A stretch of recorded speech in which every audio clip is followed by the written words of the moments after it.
Assalamualaikum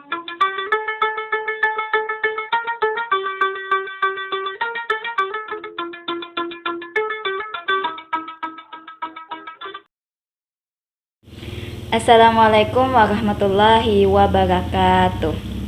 Bertemu lagi dengan saya, guru bimbingan dan konseling. Di sini saya ingin menjelaskan tentang hasil asesmen belajar dari rumah, yang mana beberapa minggu yang lalu saya sudah menyebar angket kepada siswa dan siswi, dan sekarang saya ingin berbagi tentang hasilnya bagaimana dan analisisnya bagaimana. Nah, setelah ini saya ingin menjelaskan terlebih dahulu tentang asesmen, yaitu salah satu kegiatan pengukuran yang mana merupakan bagian yang penting dan strategis dari bimbingan dan konseling.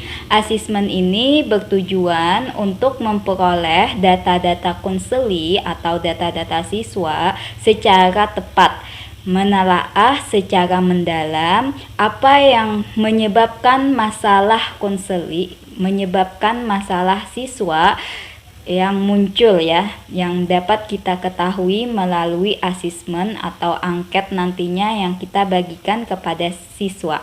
Yang pertama, kita harus mengetahui terlebih dahulu kedudukan asesmen dalam bimbingan dan konseling. Asesmen dalam kegiatan kerja, bimbingan dan konseling memiliki kedudukan strategis, yang mana karena posisi sebagai dasar dari perencanaan program bimbingan dan konseling yang sesuai kebutuhan, yang kita terlebih dahulu menyesuaikan program dan gambaran kondisi konselinya seperti apa. Apalagi pada masa pandemi saat ini, kita harus mengetahui bagaimana keadaan dia belajar di rumah, apa yang terjadi kegiatan dia di rumah, apakah disiplin waktu, apakah sangat memperhatikan belajarnya, apakah mempunyai motivasi belajar di rumah. Nah, kita harus mengetahui juga gambaran kondisi siswa kita dan kondisi lingkungannya dapat mendorong pencapaian tujuan layanan bimbingan dan konseling kita secara virtual. Nah, belum bisa melaksanakannya secara tatap muka di kelas atau dalam ruang bimbingan dan konseling. Adapun pelayanan bimbingan dan konseling pada dasarnya bertujuan agar konseli dapat merencanakan kegiatan dan menyelesaikan studi, perkembangan karir, serta kehidupannya di masa yang akan datang.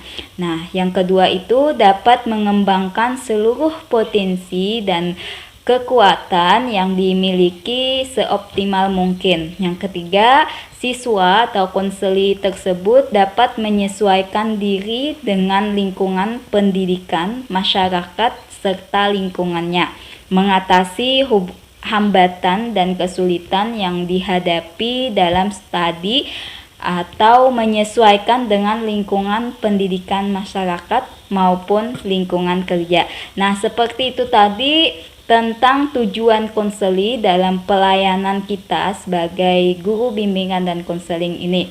Yang pertama tadi, guna untuk mencapai tujuannya, kita harus mendapatkan kesempatan untuk mengenal dan memahami potensi, kekuatan, dan tugas-tugas perkembangan peserta didik seperti apa.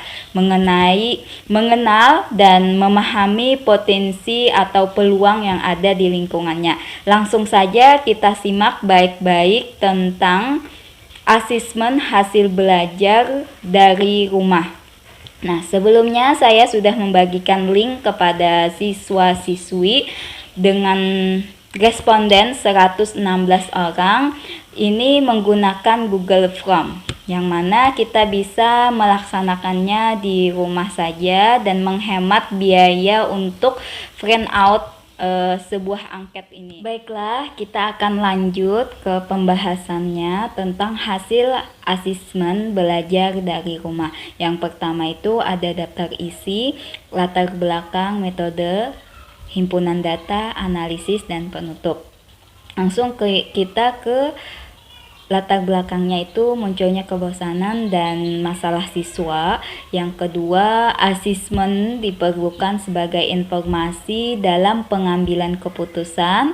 Yang ketiga ini, hasil ini bisa dijadikan sebagai acuan bagi sekolah yang melaksanakan secara daring ya, bagaimana kondisi siswanya di belajar di rumah.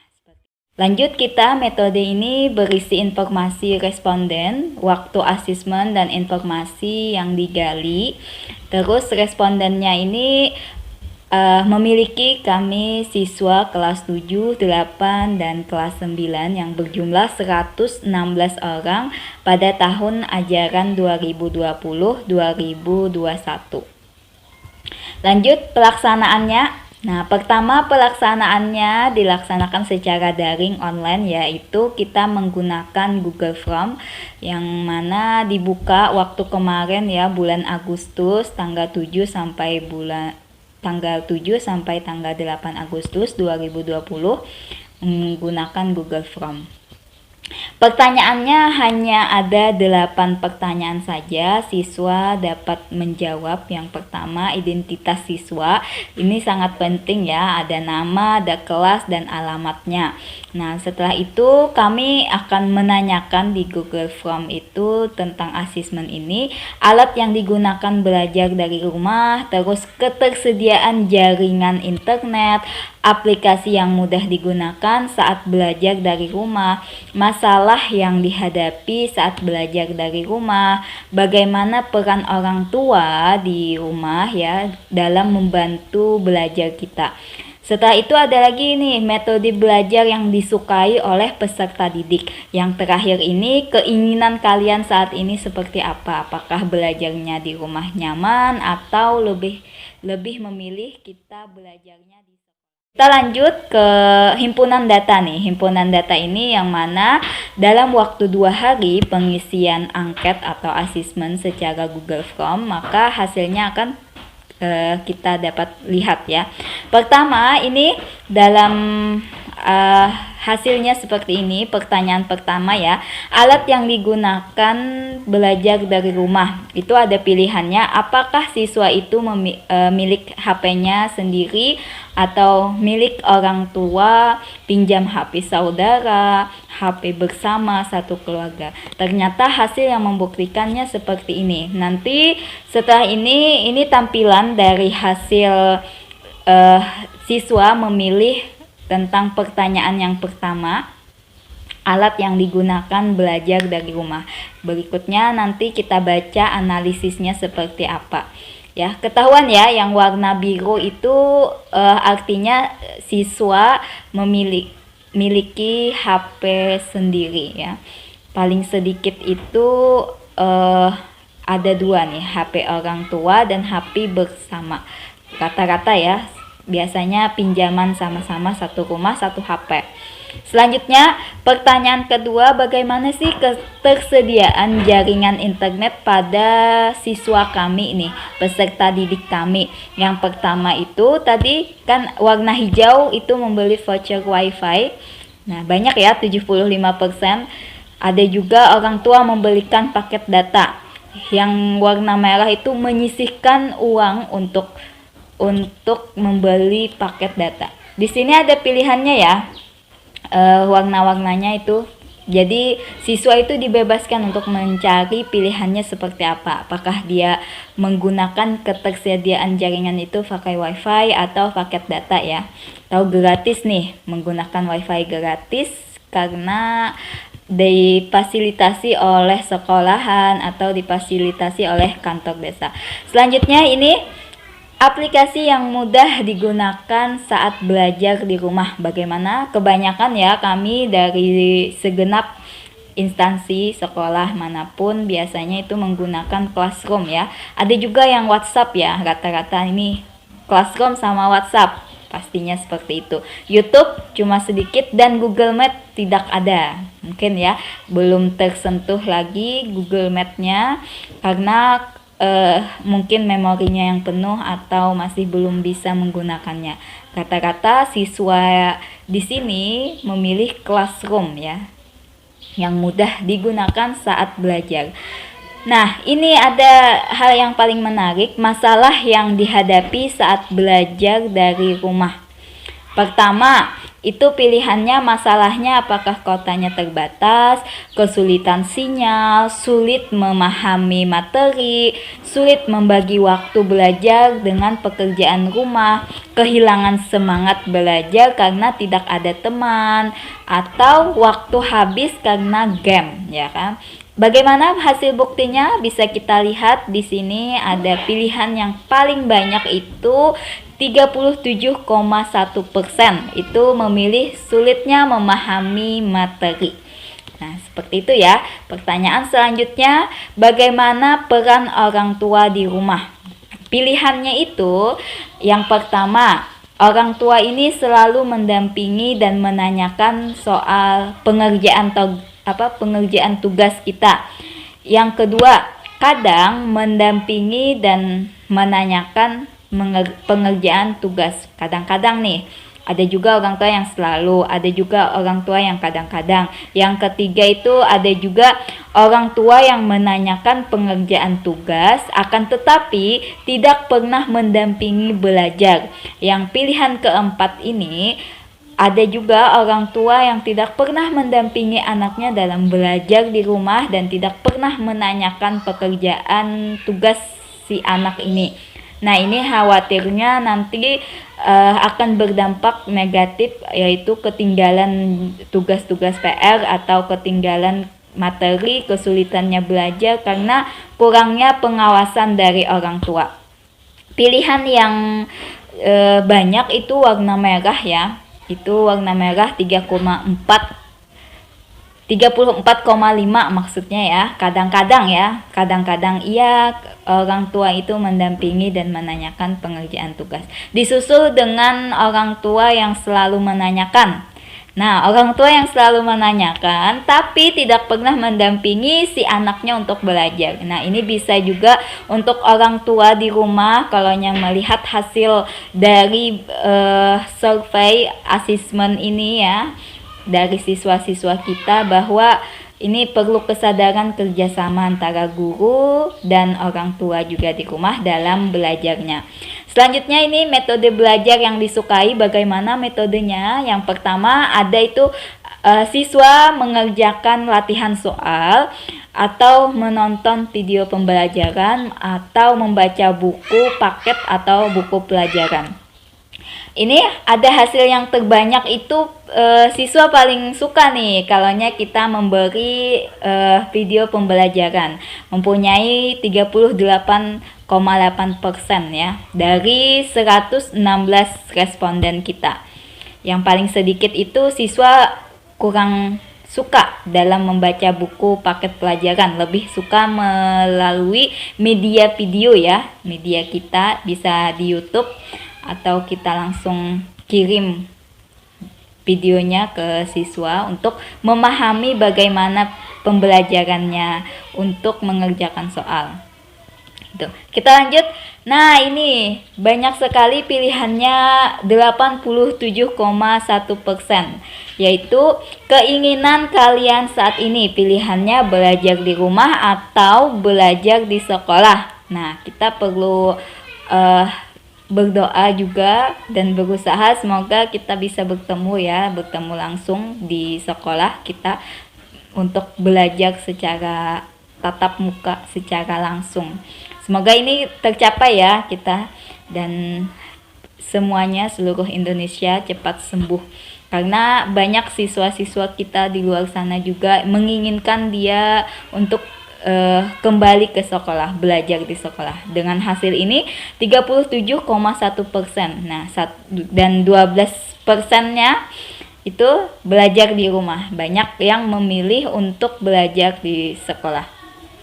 Kita membahas tentang analisis, bagaimana analisisnya. Yang pertama tadi, kalaunya alat yang digunakan belajar dari rumah itu seperti apa? Yang pertama, dari 116 responden, ada 101 orang atau 87,1% yang menggunakan milik HP sendiri. Nah, ada 4 orang nih menggunakan milik orang tua HP-nya itu.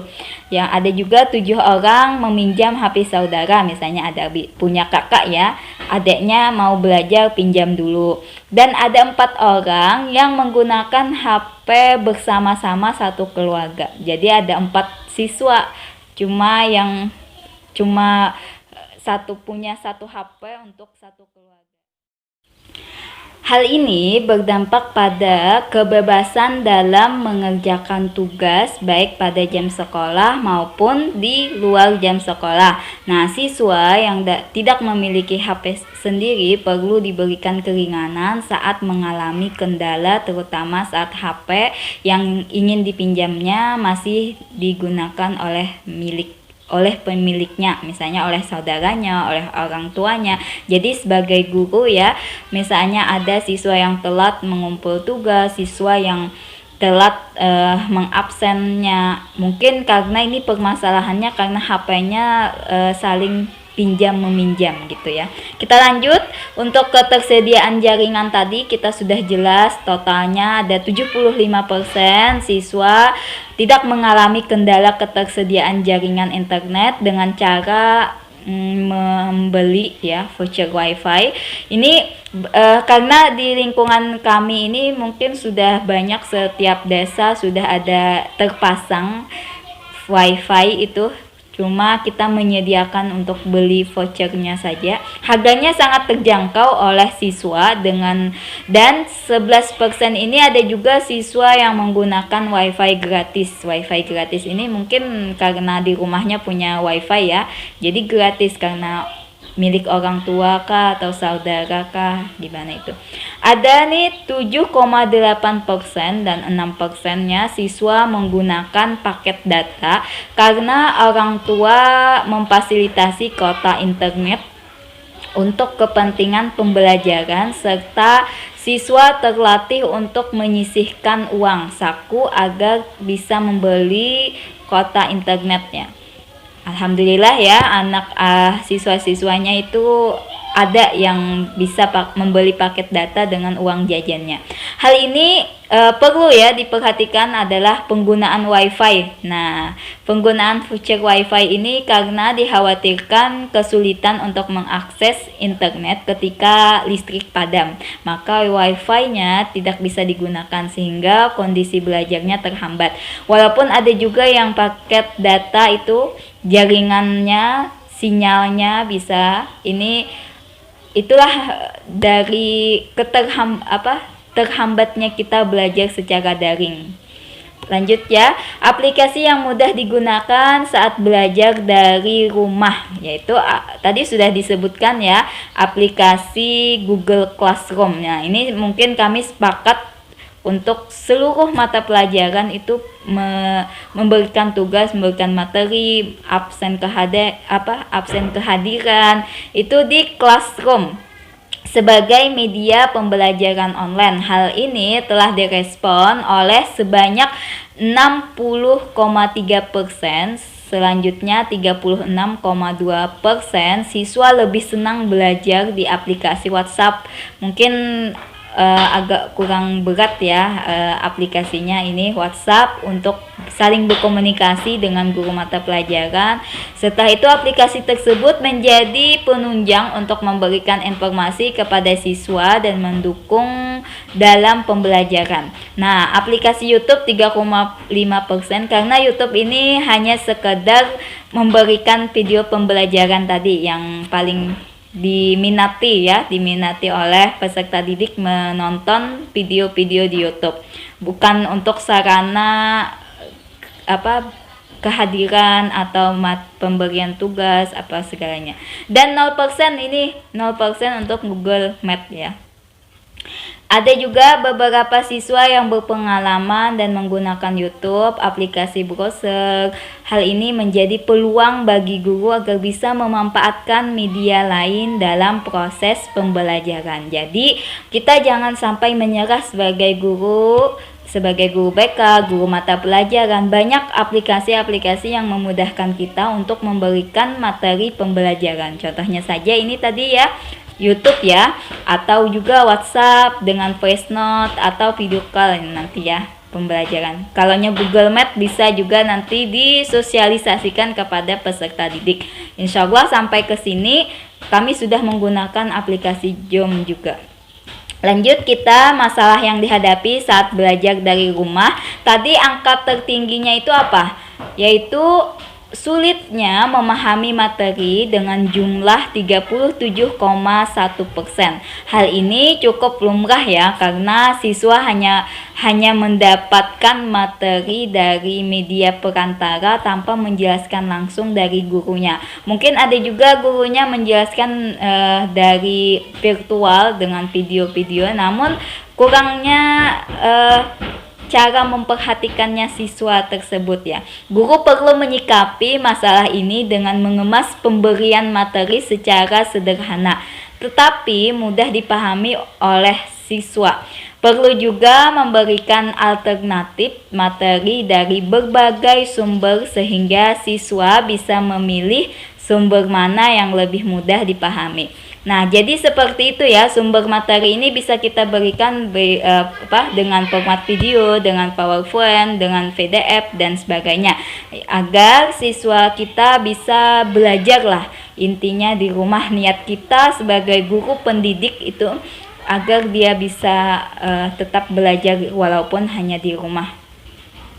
Lanjut ya, masalah yang dihadapi saat belajar dari rumah ini tadi. Selanjutnya masalah tertinggi tadi ya, kesulitan sinyal. Nah, berada di lingkungan WiFi dengan jumlah 29,3. Ya, mungkin jaringan internetnya sangat terbatas dan saling memerlukan sinyal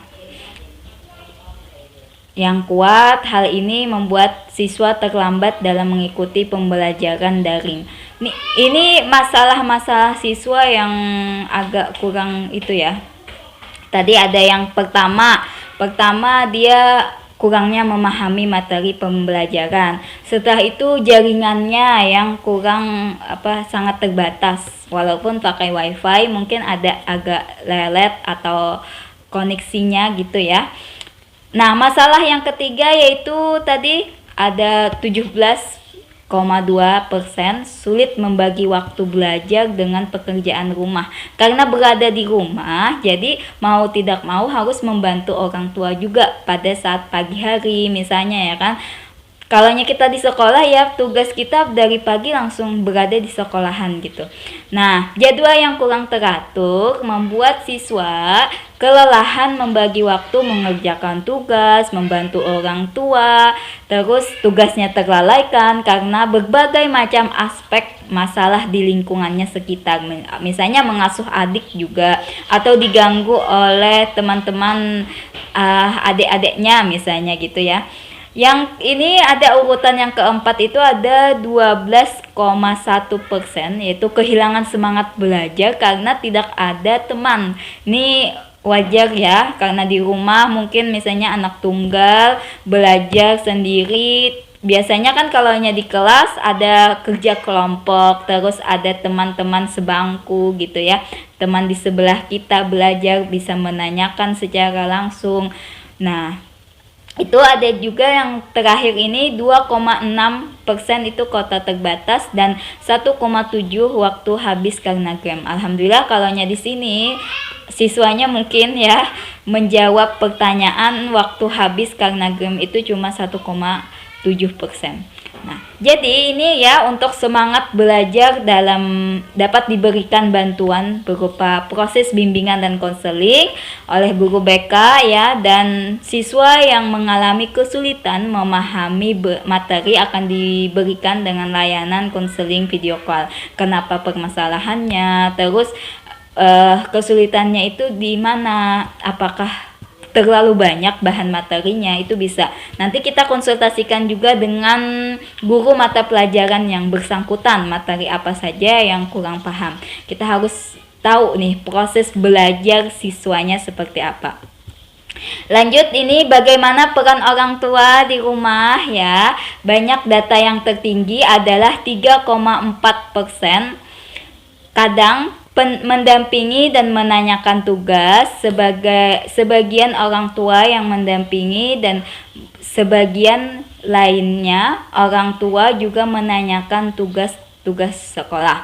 Beberapa dengan 31% orang tua selalu menanyakan pekerjaan namun tidak pernah mendampingi anaknya belajar di rumah. Ada 23,3% orang tua yang selalu menanyakan pekerjaan tugas dan selalu mendampingi. Hal ini memiliki dampak yang cukup baik ya. Ada yang menanyakan gimana hari ini ada tugasnya enggak, terus didampingi ini bisa ya membantu untuk proses belajarnya anak-anak kita. 11,2% adalah orang tua yang tidak pernah menanyakan dan mendampingi pengerjaan tugas. Mungkin karena orang tua punya kesibukannya untuk mencari nafkah sehingga belajar di rumah kurang pengawasan dari orang tua. Mungkin ya, misalnya kedua orang tuanya tadi ibu bapak kerja di luar, setelah itu anaknya belajar di rumah, jadi sulit untuk memahami memahami pembelajaran materinya, terus kurangnya mengontrol waktu gitu ya untuk belajar mandiri. Nah, jika disimpulkan bahwa secara umum peran orang tua sangat peduli dan sudah baik dalam menanyakan tugas. Nah, namun dalam hal mendampingi anak belajar di rumah tidak bisa secara maksimal karena ada hal yang lebih penting yaitu untuk memenuhi kebutuhan sehari-hari. Nah, metode belajar yang disukai, kita lanjut ya, metode belajar yang disukai tadi seperti apa? Anak-anak kita suka menonton video pembelajaran. Semoga aja ya konten-konten di YouTube itu bisa mendidik anak-anak kita untuk pembelajarannya menjadi bisa dan menjadi tahu materi-materinya bermanfaat juga. Dengan jumlah 38,8%. Nah, metode ini lebih senang daripada membaca buku. Semoga juga bisa menumbuhkan minat membaca juga ya. Ini dari asesmen kita sudah membuktikan bahwa lebih banyak anak-anak lebih melihat visual ya, menonton juga. Posisi yang kedua dengan total 35,5 ya. Anak-anak senang mengerjakan latihan soal. Jadi alhamdulillah ya, kalau anak-anak misalnya dari menonton video terus diberikan soal latihan, kalau disuruh membaca materi mungkin ini ada kurang suka juga. Nah, guru sesekali bisa menggunakan video sebagai penunjang sumber materi lainnya, tetapi perlu memperhatikan kualitas video baik secara visual maupun audio.